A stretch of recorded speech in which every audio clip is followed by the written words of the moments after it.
Muy bien. Buenas noches con todos. Vamos a empezar. Ahora sí vamos a empezar y estamos completos. Buenas noches a los amigos de internet que nos ven por internet, por YouTube. Bueno, ahora continuando con este breve cursito, llamémoslo así, curso de introducción básica a lo que es la doctrina espírita.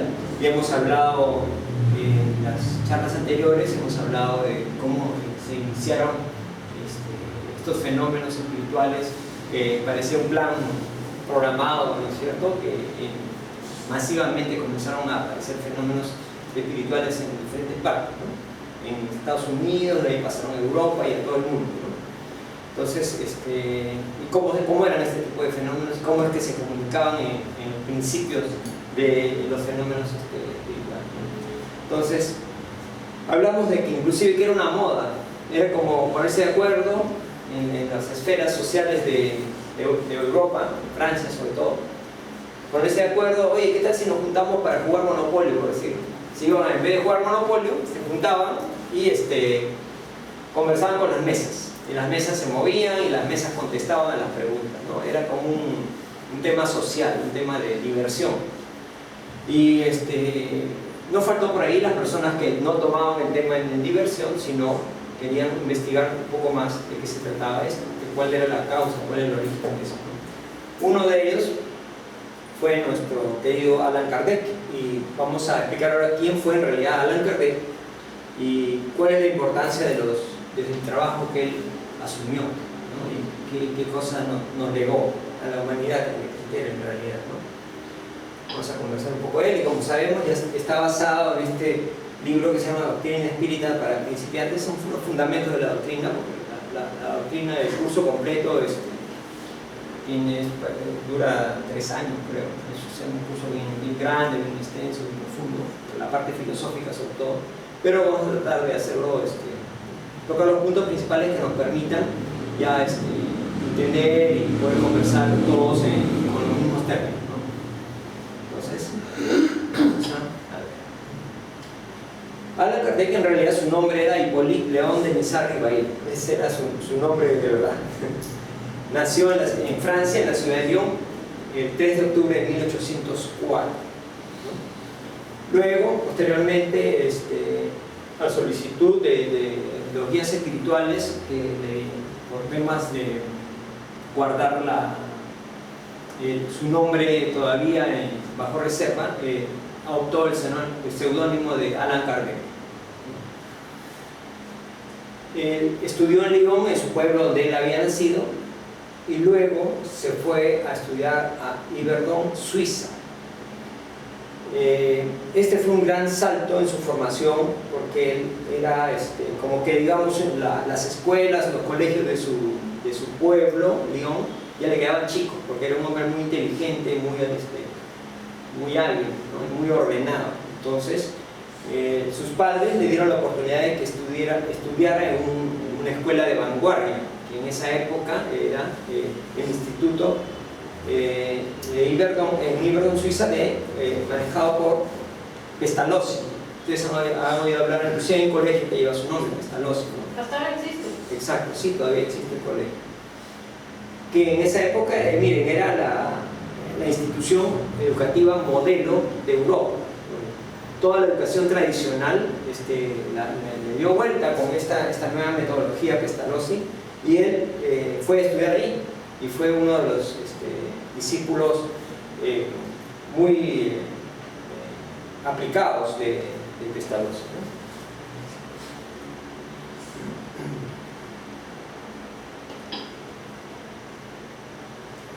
Esa es una vista de lo que es la escuela de Yverdon, Suiza, ¿no? Y era Pestalozzi y la pedagogía moderna que la revolucionó en esa época, ¿no? Era una forma de... Porque antes, imagínense, hasta hace algunos años en nuestras escuelas la forma de enseñar era muy rígida, ¿no? Los niños se les enseñaba en base a estímulos negativos. O sea, si tú no aprendías algo, te caía un castigo, hasta castigo físico, inclusive había Y él vino a revolucionar el tema al revés, ¿no? O sea, motivaciones positivas, ¿no? Entonces, y otra serie de detalles que hicieron que eso sea una escuela modelo para toda la región europea, ¿no? El instituto del célebre Pestalozzi, quien vivió entre los años 1746 y 1827, fue conocido como el educador de la humanidad, porque él vino a revolucionar todo el tema educativo, ¿no? Fue uno de los más famosos y respetados en toda Europa, conceptuado como escuela modelo por donde pasaron sabios y escritores del viejo continente. O sea, no era poca cosa, no era el conejito o la escuelita de la esquina, ¿no? Era un sitio de prestigio y de vanguardia, ¿no?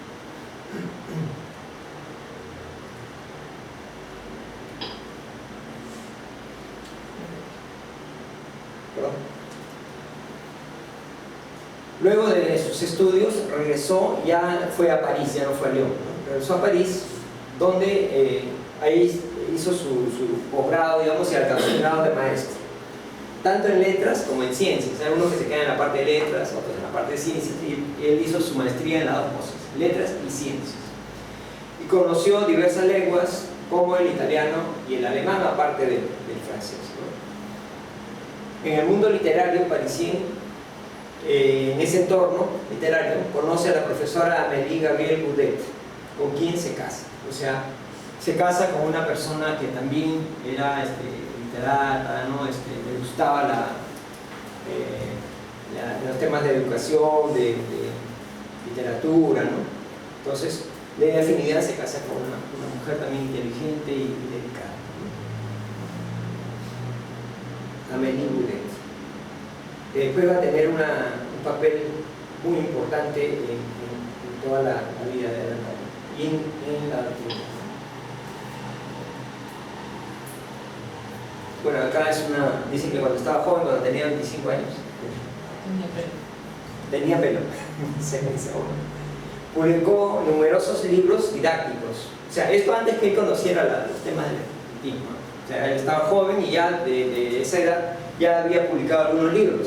Por ejemplo, un curso teórico y práctico de aritmética, gramática francesa clásica, después tenía otros libros más, como los de física, química, astronomía y fisiología, aplicados a la enseñanza, al estudio, ¿no? Con las metodologías pedagógicas que él había aprendido, ¿no? Al término de esta experiencia pedagógica, Rivail estaba preparado para la tarea de codificar el espiritismo. ¿Por qué?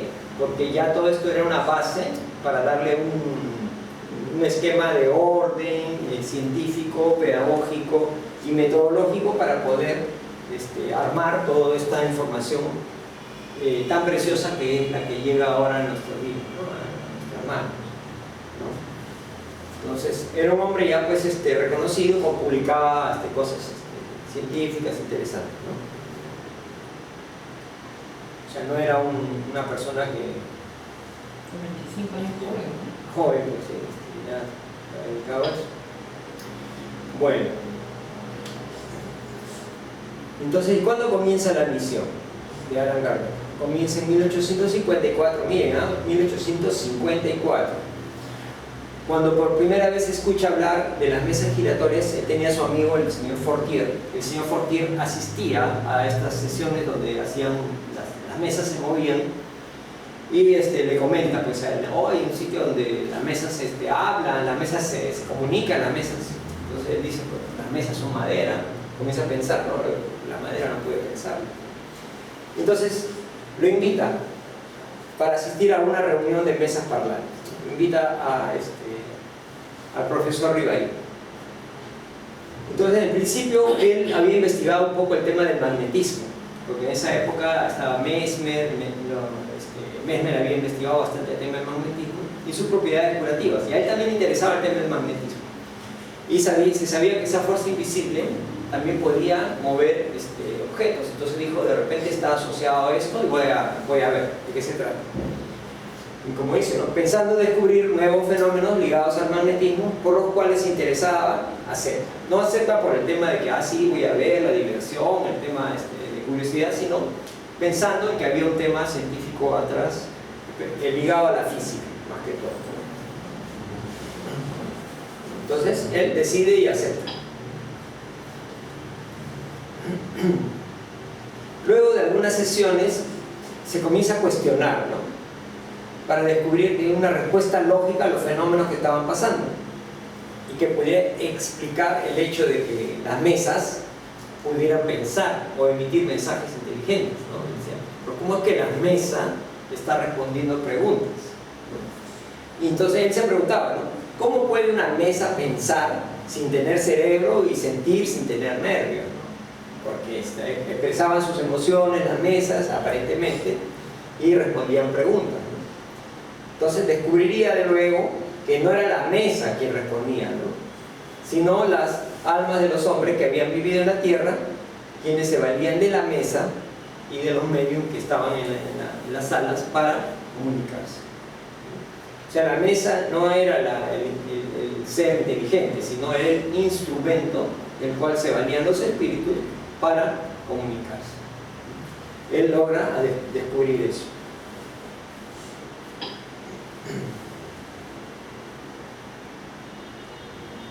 Entonces, una foto de la casa donde vivía él, en esta dirección, Rue Passage, Santa Ana, número 59, en París.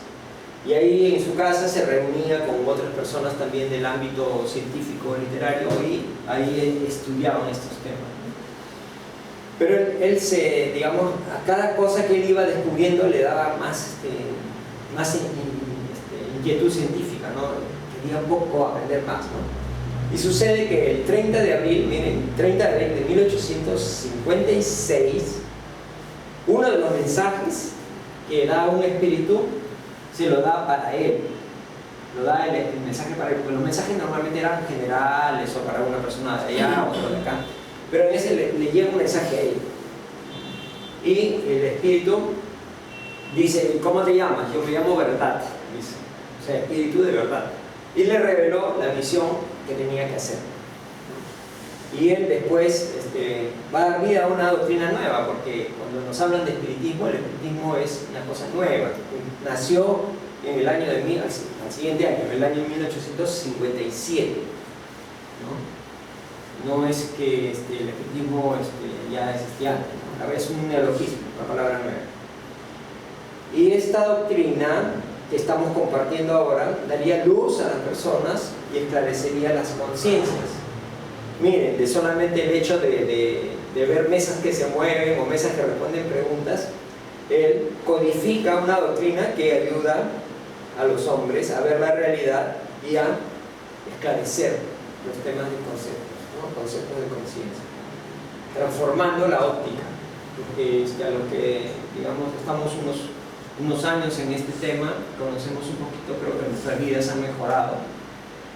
Tenlo por seguro, si están empezando, sus vidas van a mejorar, la forma de ver las cosas va a ser diferente, y hay esperanza y consuelo en saber cosas, ¿no? Saber que la muerte no existe, por ejemplo, porque hay muchos que tienen miedo a la muerte, se asustan cuando les hablan de muerte, y cómo será eso, no quieren ni pensar, no les gusta el tema, se asustan, ¿no? Y hay otros que dicen, sí, el espíritu es inmortal, que sí, pero cuando le hablan de la muerte dicen, sí, pero me da miedito, dicen, ¿no? ¿Cómo será eso? En cambio, esta doctrina nos ilustra sobre todo eso y nos da tranquilidad y nos da esperanza, ¿no? Saber que la muerte no existe. Va a nuestro cuerpo, nomás nos sacamos como si nos sacáramos del terno, se queda y nosotros seguimos. Una cosa así.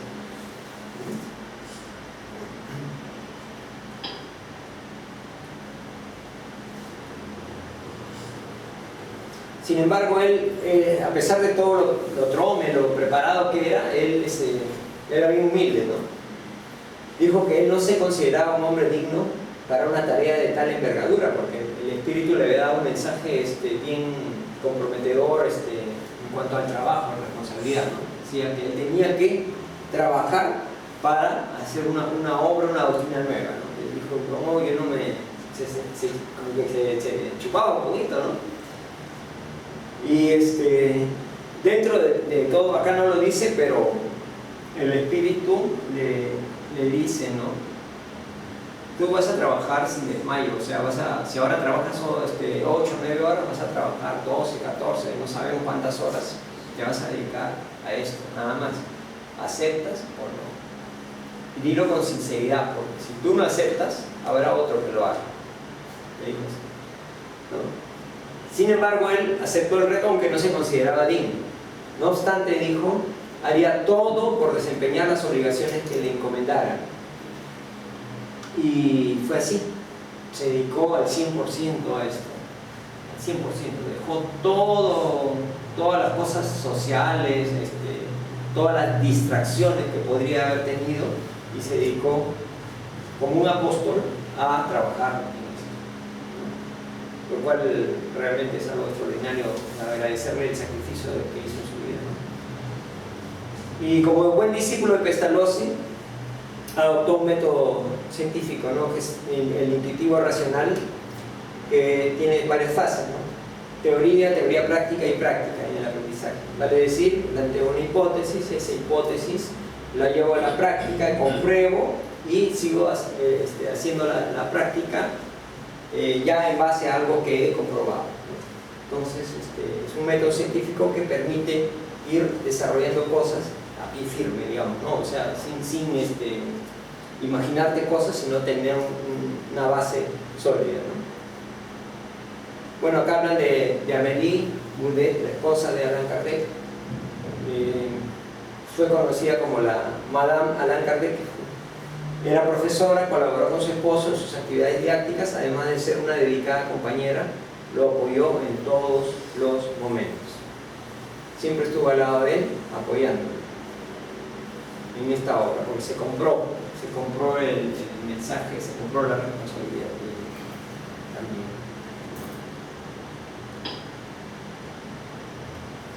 Y es así que el 18 de abril de 1857 se publica la primera edición de la obra fundamental de la doctrina, que se llama El Libro de los Espíritus, en francés obviamente, ¿no? Que consta, a los que no la han leído todavía, porque yo sé que la van a leer, más aún, la van a leer varias veces, y después de leerla varias veces, la van a estudiar varias veces.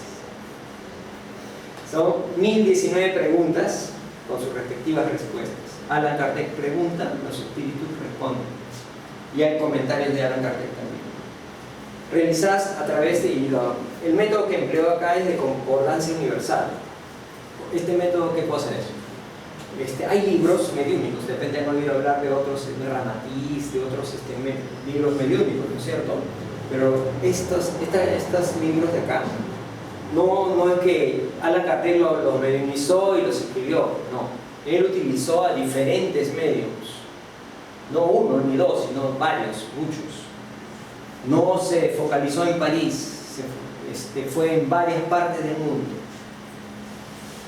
Y lo que él hacía era, por ejemplo, agarraba estas 10 preguntas con este medium en París, las mismas 10 preguntas con este otro medium en, no sé, pues en Roma, las mismas 10 preguntas con otro medium en, no sé, en Barcelona, ¿no? Entonces, y después agarraba y comparaba las respuestas, ¿no? Y cuando eran iguales, y cuando eran diferentes también analizaba y las descartaba si había una cosa que no era, ¿no?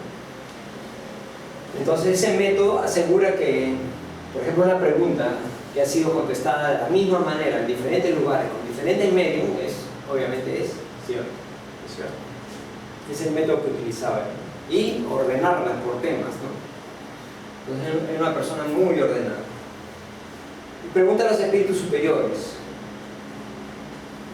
Para esto, en uno de sus libros, que es el que después viene, que es el libro de los médiums, él ya entendía o ya conocía el cómo diferenciar un espíritu superior de un espíritu que no era superior. Entonces, y firma como el libro como Allan Kardec dice acá, nombre que había tenido en la anterior existencia cuando él había vivido como un druida. O sea, es un nombre que tenía. Le dieron ese seudónimo. ¿Para qué? Porque él era conocido ya como profesor ribaí, escribía textos, escribía libros. Entonces, para que no hubiera un ataque así masivo de sus envidiosos o enemigos, los que lo rodearan, para que lo lean, pero en forma, ¿quién será Allan Kardec? No sé, pero vamos a ver qué cosa dice esto, ¿no? Entonces, y la gente quedó fascinada con lo que encontraron en el libro. Gente que decía, gente de las esferas intelectuales decía, esto es lo que he buscado toda mi vida, están las respuestas a todas mis preguntas, ¿no? Entonces quedaron fascinados. Y él, ese 18 de abril de 1857, cuando salió el libro a la venta, salió en esta galería, que es la Galería d'Orléans, del Palacio Real de París. Como decir ahora, pues no sé, pues el Jockey Plaza, una librería inmensa dentro del Jockey Plaza, un sitio así de, digamos, de prestigio, una librería grande, digamos, donde fue lanzada la primera edición del libro de los espíritus, ¿sí? Todavía hay los originales todavía están en el Museo de París, están ahí los libros originales. Luego él no se queda contento con eso y sigue trabajando. Miren, en un año sacó el libro de los espíritus, al siguiente año edita la Revista Espírita de Estudios Psicológicos, donde se publica artículos e investigaciones de diferentes tipos de los fenómenos espirituales, ¿no? El 1 de abril funda la primera sociedad espiritista, la Sociedad Parisien de Estudios Espíritas, y publica el libro de los medios. Se dan cuenta que el hombre no descansaba, casi ni dormía. Después publicaría el Evangelio según el Espiritismo, el Cielo y el Infierno y la Génesis, que vienen a ser las obras básicas de la doctrina. Escribió otras más, pero estas son las básicas, estas 5. Cualquiera que quiera un poco entender, empieza por el libro de los espíritus. La parte moral ayuda mucho el Evangelio, la parte práctica el libro de los mediums, ¿cierto? Y la parte moral ampliada y detallada, la justicia divina está en el cielo y el infierno, y el origen del planeta, de la vida, de la tierra, los milagros, llamados milagros, todas esas cosas están en la Génesis.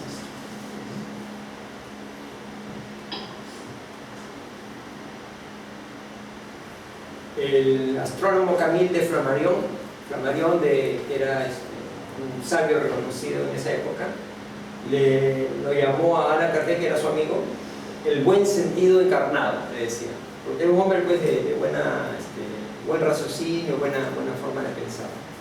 Desencarna él 31 de marzo de 1869, joven todavía. Fue un aneurisma que se le reventó y ahí quedó fulminante, una cosa rara.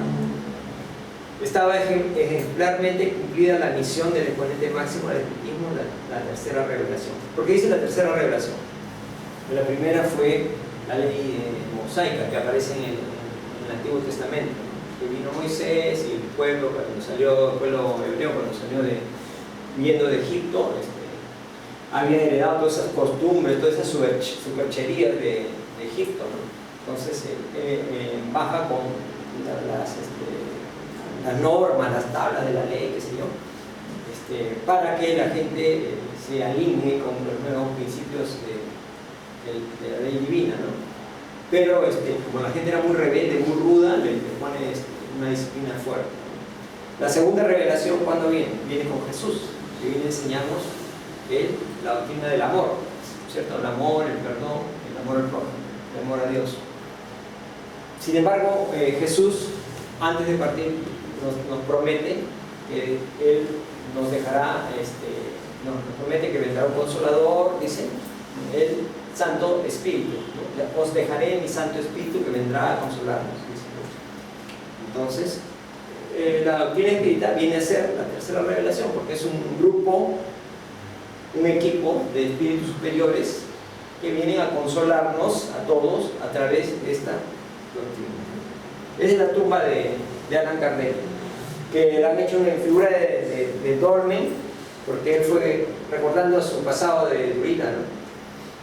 Con arquitecturas estilo celta, está en el cementerio más importante de París y uno de los más visitados de todo el mundo. Père Lachaise, ¿cómo se pronuncia eso?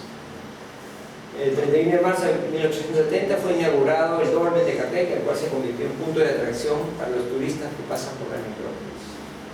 El cementerio, cementerio está en París. Sí, de París. ¿En qué parte? No sé, la verdad no conozco Francia, pero Père Lachaise.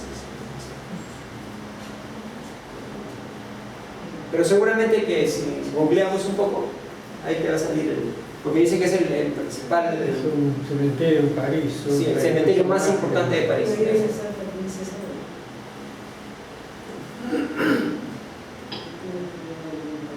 Y bueno, ya no ganó el tiempo. Hemos hablado de Allan Kardec. La próxima vamos a conversar un poco de quiénes continuaron la obra de Allan Kardec y de qué personajes estamos hablando.